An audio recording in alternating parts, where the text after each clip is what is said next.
Hey buddy, this is just Martin, and I'm here to talk to you guys about the Penguin. So this is the new, I think, sequel slash spin-off. No, it's kind of a sequel series to the Batman that came out in 2022. Matt Reeves, I think, oversaw the creation of this show as well. Very much had creative input, and you can feel the show's texture and how they're very much trying to mimic, but also enhance things that basically the film didn't have as much time to um, look into. Gotham very much was a character in the original movie.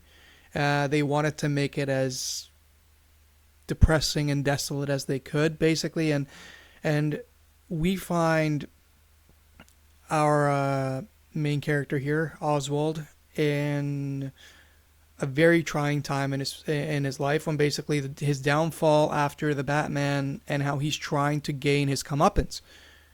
And it's crazy to me how many powerful performances we see in this. I want to say film because like the quality of this thing is on the caliber of it. I don't want to get all the names wrong, so I'm sorry. I'm going to be looking at stuff here as well. But yes, so the two standouts to me were the obvious ones was Colin Farrell and Kristen Milioti. I Colin Farrell really embodied this role in a sense that frankly I didn't see coming. Very much inspired by The Sopranos, and it's in a good way. It's honestly a role that he will be remembered for quite some time, and we just saw one episode so far, and this is a limited series, so we're not going to go too deep, and I don't know how much this is going to affect Batman Part 2. It probably is going to be setting up some world where this is going to be taking place. I wanted to run down the line properly because I do want to talk about a lot of things here. So Renzi Felice plays Victor, a kid who Oz runs into and ends up employing as kind of his handyman and chauffeur, and basically a lot is riding on their relationship for Vic's uh, life. So that actually got me scratching my head a lot of times when I watched it the first two times. So far I saw the first episode like twice now, and to me the whole thing was maybe they didn't showcase it enough, or maybe I'm just going over my head, but that trust that Oz conveys in him, maybe he sees something that he was when he was, his age, and maybe he's trying to invest the energy that he missed out on, but he's putting a lot of trust in this kid's shoulders. And so far he's been powering through. He's basically an accomplice for him to basically overthrow, as it seems like, Sophia Falcone, who is played by Kristen Milioti. And my God, like she has the chops that basically I don't even know how she's not more prominent recently. Like for many, she basically became as relevant as she became after How I Met Your Mother in 2014. This show is 10 years later and she doesn't look a day older, at least not in my eyes anyway. And the way that in that show, if you followed the original How I Met Your Mother, you fell in love with this character. That same person in this show is gonna fucking like literally shatter you. She does not hold back, and it's absolutely insane how she didn't even do much yet. Just the way she gazes at you, it's just absolutely heart-wrenching.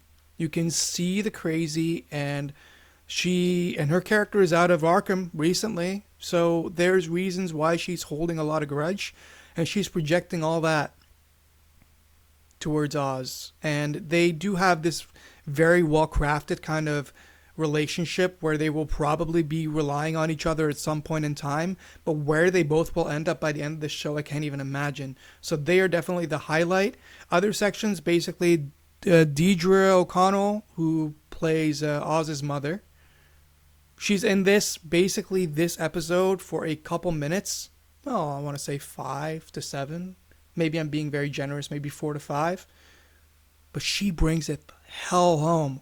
I can't even. If that was improv, I don't know. But holy crap. And you understand why Cobb is the way he is. And you understand the pivot that he will take.